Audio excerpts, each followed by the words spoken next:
Hello, everybody. Experts probably won't agree with me, or they might. Who knows? I shouldn't prophecy against myself, and I probably shouldn't say prophecy in a science video. Okay.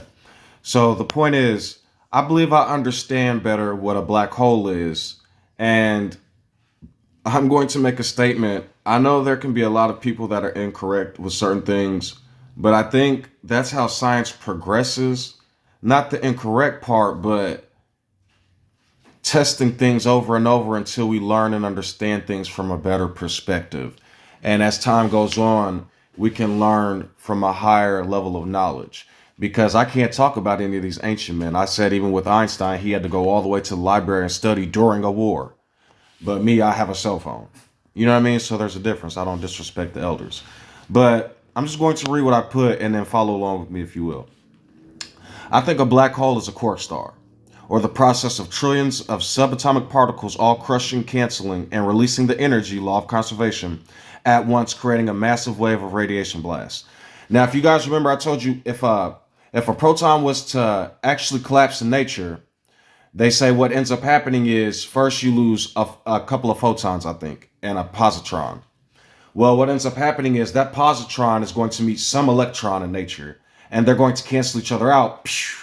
And then that creates two more gamma ray photons, I think, which ends up just creating pure energy. Well, the reason why I think this is important is because when you look at a star doing fusion, that's where the gravity comes from. What you're seeing, I believe, from my perspective, is a couple of things. When a star is burning fuel, what it's doing is it's slamming together. Fusion, right? Now, if all that matter were able to, it would all slam together at once. That's what a nova is. When it compresses all. But what ends up happening is there's a bunch of energy shooting out, radiation shooting out every time every time a new atomic bond is created and one is torn apart. It goes to an excited level and then decomposes, so to speak. Radiation is released, gamma radiation. And so this process of pushing out with radiation and pulling back in because of gravitational forces is what keeps the star going. Now, I'm going to show you guys something real quick before, well, hold on. So at once releasing a bunch of energy at once, creating a massive wave of radiation blast and the greatest pull of gravity at the same time. Now, a couple things happen when dealing with gravity. We all have a charge. I have a charge. When you pull clothes out of the dryer, you can feel the charge against your leg and your body. And if you build too much of a charge, i.e. take too many electrons in their excited state, what's going to end up happening is when you lose those, that's when you can feel the release of energy. Or sometimes when you gain energy, you feel it. When you see lightning or when you see those things that you put your hand on and lightning goes everywhere, what those are is what you're seeing excited electrons trying to attempt to travel to another spot. Well, they're traveling through electromagnetic waves, which is why you see them travel crazily. Sometimes they go shh and it goes everywhere. You see fluctuations everywhere. Because I told you all that this is a sea of particles. There are electromagnetic and there are electric fields and magnetic fields. And so whenever electrons move or get excited and then go down, they release the energy, that plasma. You can see it sometimes. And so the reason this is important is because when a star becomes a neutron star, that star becomes all neutrons. And I'm going to explain why that's important. Okay. Proton quarks and neutron quarks, which are called baryons, I believe. Now look at these charges. Now, it's not the exact same, but there's something called a hydrogen bond. Whenever hydrogen's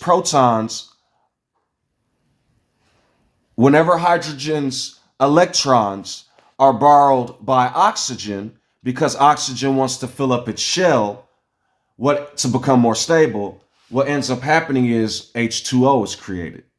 When that's created, you have kind of a negative charge on one side of oxygen because it has so many electrons, and you have a positive charge with the hydrogen, and it's two protons when it connects to the oxygen. Well, what happens is a whole bunch of those molecules end up kind of sticking together, which is why you see massive amounts of water. Okay. Now it's not the exact same thing, but follow along. When dealing with protons, they have two up quarks and a down quark. When dealing with neutrons, they have two down quarks and an up quark. Knock it off, guys.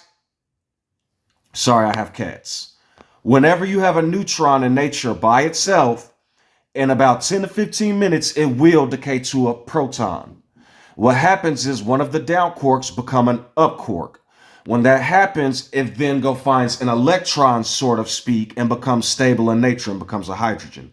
I'm sorry. Ouch, ouch, ouch, ouch, ouch, ouch, ouch, ouch, ouch. Do your own research. I'm sorry for what I just said. It ends up becoming more stable as a proton. There we go. And as a proton, it can find an electron and go from there. Oh, my ear. Okay.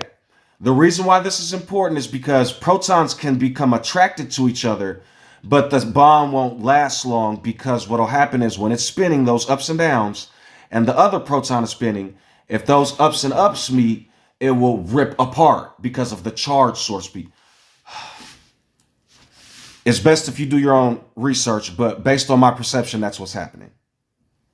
And then it wants to become more stable. So what happens is when a star begins to collapse, sometimes it'll become a neutron star. What's happening is electrons can't be in the same space.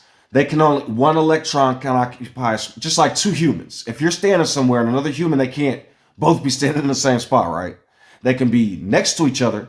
Even that's complicated, and I'll explain that. When you look at, sometimes humans can't be too close, right? But anyways, sometimes that's broken and the protons and neutrons collide into each other. Like I talk about sometimes, well, then they revert back to a neutron, and they let off massive amounts of energy when that happens. When the neutron becomes a whole bunch of neutrons together, it becomes a neutron star. Well, even the neutrons have a point to where they can't go past each other, they can't go past each other. But when you have a black hole, and that's what a nova is, or whatever, when it just releases that energy. When you have a black hole, what ends up happening, to my perspective, and this is my thoughts, I believe those up downs, instead of decaying back to protons, it's crushing, and it's past the electron barrier point. What's happening is you're crushing so many together that I believe what happens is I believe that nuclear force is broken. And then I believe you have a sea of just all the quarks. And then what happens when that happens, I believe the gamma radiation is released from when they were quarks, and you release all that gamma, and you have a sea of particles, just like when they're inside of the quarks themselves. You have a sea of, I believe, of quarks, or whatever you want to call it. And the gravity is so massive at this point, what ends up happening is I think they're all canceling each other out. I believe these two downs and ups are at the same time, with trillions of them and billions of them, all canceling into each other at the same time. When that happens, that would create the most massive gravitational pull in existence. And it would create the biggest explosion in existence. Because whenever, what would happen if a neutron decays? They say it turns into a proton. So I'm going to show you what happens if a proton would decay, which would mean it would just bloop, proton decay. Decay. If this stuff all touches each other and cancels out, what would happen is it will release a positron and a neutral pion, because you cannot destroy the bits. I'm telling you how this stuff works. So it would be a neutral that's released, which I believe is a down quark. I'm just being honest. It's so small in nature. If an electron is small and it's a 1, what would a third of an electron be? I'm just giving my opinion. And so then what would end up happening is they would break down and turn into, the positron would meet an electron and cancel out, right? So a neutron, if that were to happen and it all crushes together, it would all be going into a state of 0, but you're still releasing that energy when it's crushing together because of the conservation of energy and thermodynamics and all that, or whatever it's called. So the reason why the gravitational pull is so strong is essentially you're taking trillions of subatomic particles, canceling them all out at the same time, and releasing all that radiation at once when it novas. And so you have an outward push of radiation nova energy, right? Of all that stuff that can be destroyed. And then you have all those particles that are canceling each other out, but all that energy is trapped inside. So it's creating a violent gravitational pull until it all just cancels out, right? And so that's just my basic opinion of black holes. And so that negative 2/3 and that 2/3 would cancel each other out with a fuck ton of them, which would all suck each other in, but at the same time, it would be releasing that energy. And so when all those quarks without fuel pass the electron resistance and the neutron resistance because of nova, all the matter is crushed together because of the gravity with no more fuel. They would go past the neutron resistance and collide, releasing trillions of gamma rays, but also colliding under pressure to create a reaction so powerful even light cannot escape the gravity. Because, okay, here's another thing. Oops. I am sorry to you for that. I want to stay on this post while explaining this. But here's another thing.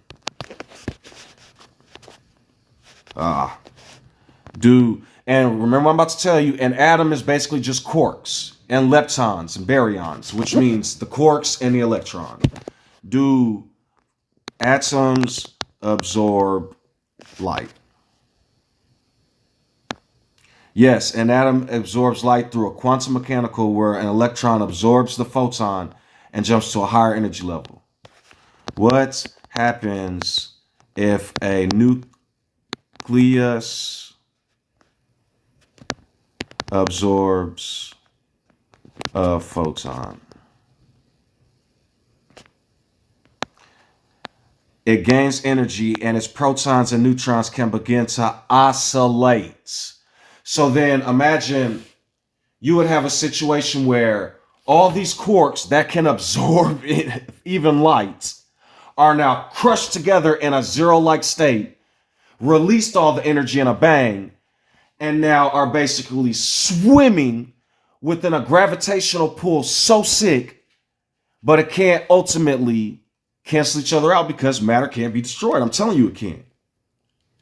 And so also, even, I'm going to tell you guys something. When a photon, when you see these rays of light from lamps or whatever, hit something, whatever they are, like a TV, you can see the TV or a table or anything. What's actually happening is that photon is hitting the electron on that atom. The electron goes to a higher state.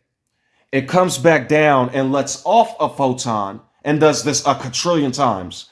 And so a new photon is created, and that's what's going into your eyes. I can't make this up. So technically, matter is absorbed and recreated all the time. So if you can understand what I'm saying about that model with the black hole, in theory, what would be happening, how all that, what would happen if neutrons, quarks all collide?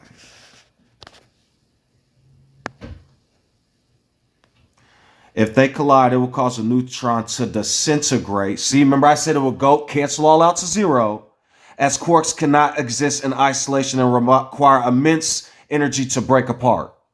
a gravitational pull so fucking strong because of loss of fuel and attraction to these particles and because of force, right?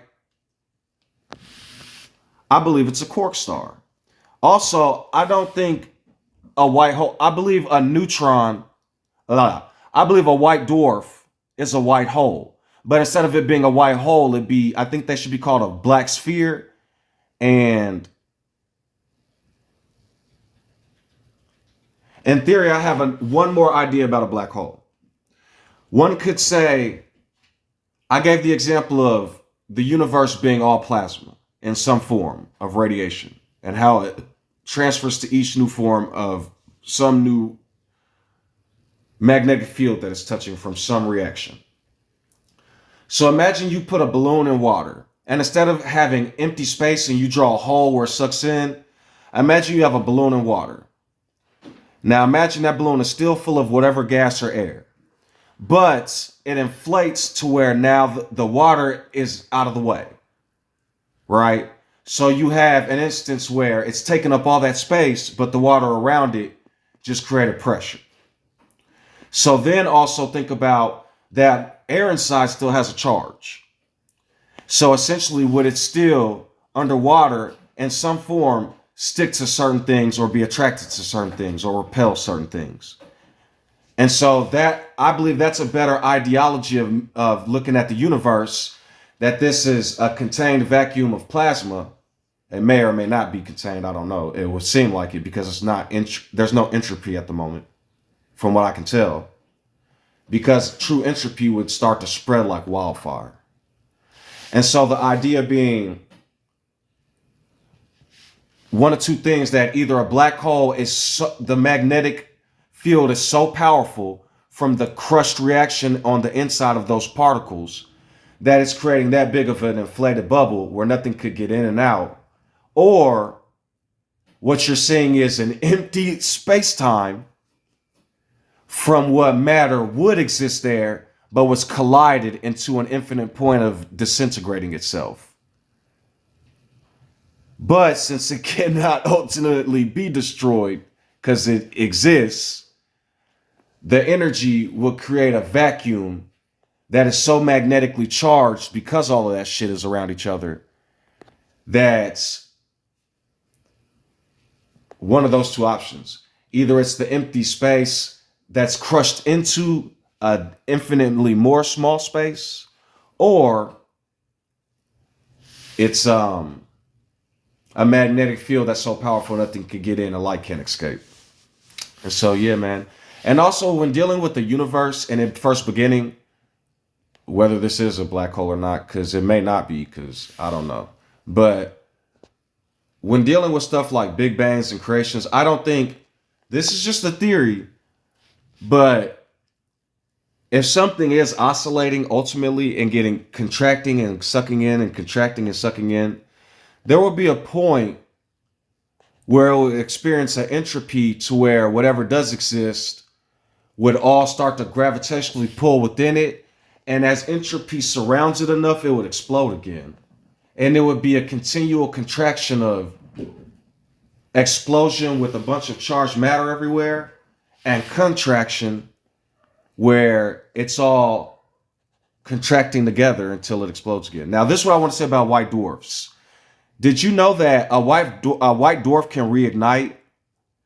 Once if a black hole sucks in a white dwarf, unlike other stars, it's so dense that it starts to heat up so much that all those particles that are in that white dwarf will start to do fusion again around the accretion disk, and it'll start to redo fusion around the whole black hole.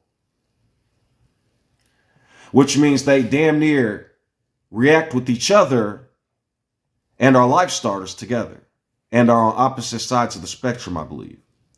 And so, with that being said, there's a lot to learn and bank on with that and to understand. You know, if 99 things I say may possibly be wrong and one be right, okay, whatever, science. But that's just my opinion. There's different types of gravity, I believe, because in the middle of the Earth's core, one could speculate about many things. It's iron with nickel, with solid iron, and it's created an equilibrium to the point where fuel won't escape that quickly, actually to the point where it almost wouldn't escape, and it will continually be in that state for a long time. I believe the sun will engulf the earth before it's even done with that chemical reaction on the center. It could be from the gravitational pull and the crust around it, I don't know. But the earth's core is pretty stable. Like almost perpetual energy type stable. Because of thermodynamics, everything is lost. That's why we feel the heat coming from the crust. And we get a lot of heat from the center of the earth. But yeah. So just to bank on what I was saying. Does a black hole reignites a white dwarf? And a white dwarf is basically another star. They said it's just something burning. No, it's not. It can reignite a white dwarf through intense gravitational forces that trigger a thermonuclear explosion. This process occurs when a white dwarf gets close enough to an intermediate mass black hole, causing the black hole's tidal forces to stretch and compress the star, leading to a runaway fusion reaction that can be more powerful than a typical white dwarf death. See how fucking huge that plasma around it is and that white dwarf is? So white dwarfs have their own properties that apparently they're doing their own thing, and I didn't even. But you guys should watch more documentaries. And because in learning about certain things, you can unlock the mind and come to realization through metaphors and understanding with other things. And so I believe it's a bunch of micro, macro, continually, like Mandelbrot said. So I don't know. To finish reading what I was talking about here. And that they're once it passed all the resistance, all the matter crushed together because of the gravity with no more fuel, then would go past the neutron resistance and collide, releasing trillions of gamma rays, but also so powerful even light cannot escape the gravity. In fact, light is already absorbed by atoms. How much more than a singularity C crushed together in its subatomic particles? The reason why it would seem like an infinite spot with infinite density is because billions and trillions of subatomic particles are smashing equally into the center, causing an instant of trillions of rays of radiation shooting out, like when a star is alive, versus all the actual matter canceling each other out at once, causing gravity to seem infinitely powerful. And so this is just a couple of things agreeing with what I was saying. Disintegration, annihilation, when those things happen, it releases massive amounts of energy to conserve it, the actual item. And just to prove to y'all real quick, something else. This is what I was saying. I don't like the model of this. When they show that, I don't like that. With the black hole in the middle of space, sucking space, I don't like that. That's confusing. I like you all to think of